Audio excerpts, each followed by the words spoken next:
All right, in this one, we got the Hornets at the 76ers. Looking at the last times these teams have played, the 76ers won both matchups. The first one was by over 30 points.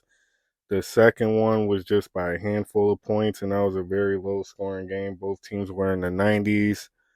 So in this one, without Embiid, with this high of a spread, I lean towards Charlotte. I feel like they'll keep it competitive.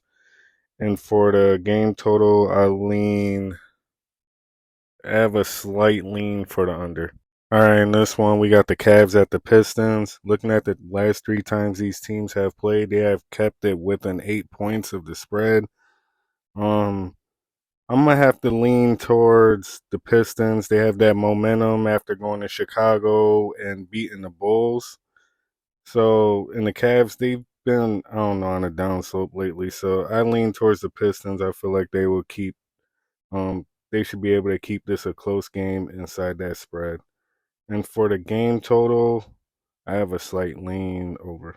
All right, in this one we got the Mavs at the Celtics. Looking at the last time they played, the Celtics slipped away by a handful of points. One thing y'all have to do is keep your eye on the injury report because Luca is on there. If Luca plays, I might lean towards Mavs, but if he's not, honestly, I'm automatically leaning towards the Celtics. They should come in here and just be able to cover this spread against the Mavs. And for the game total, I have a slight lean for under. All right, in this one, we got the Warriors at the Raptors. In this one, I'm gonna have to lean Warriors. They're on a hot streak right now. Even on the road, they're on a hot streak right now.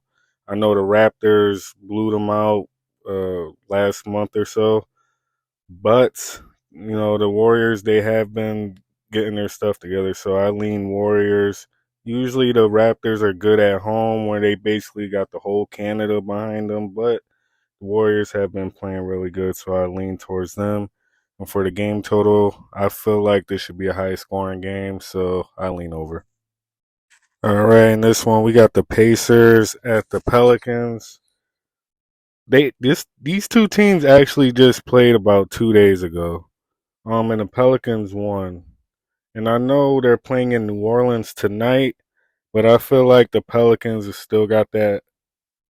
I don't know that they go through those ups and downs, and the Pacers they're hot right now. So I lean towards the Halliburtons. Plus, you could get that plus money. And for the game total, I lean over. I feel like this should be a high scoring game. All right, in this one, we got the Trailblazers at the Grizzlies. Man, to be honest with y'all, I'm probably not betting this game. It's too risky. But I do have a slight lean towards the Grizzlies. The Grizzlies are a better team than the Trailblazers. I feel like the Grizzlies should be able to pull this one out. The injury report is sort of bad for both teams, so keep an eye on that also. All right, in this one, we got the Kings at the Timberwolves. Um, be honest with you, usually I don't bet the Timberwolves at home, but if y'all looked at the last few games they played, they've actually been playing pretty good basketball. So I have a slight lean towards the Timberwolves. I feel like they should win this. All right, and this one we got the Bucks at the Bulls. Man, this one is sort of difficult because the Bucks have won two of the three games that they played, but the one game Chicago won was in Chicago, and this game is in Chicago. Man, the Bucks are hot right now. Like I want to lean towards them, but I feel like the Bulls will just come and win this game for some reason. They do stuff like that, like how they beat Cleveland in their last game. So I have if Caruso plays, keep your eye on the injury report. If Caruso plays, I lean towards Bulls, but if not, Bucks. And for the game total, I lean over. They should score over this. All right, in this one, we got the Wizards at the Clippers.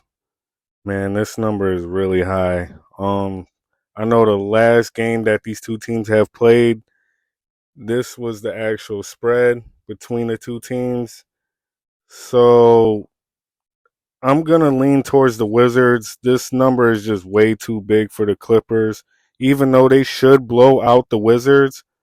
But Paul George is out, so I'm not sure how that's gonna work. But I have a slight lean towards the Wizards. I feel like they'll keep it competitive at least to stay between that 16.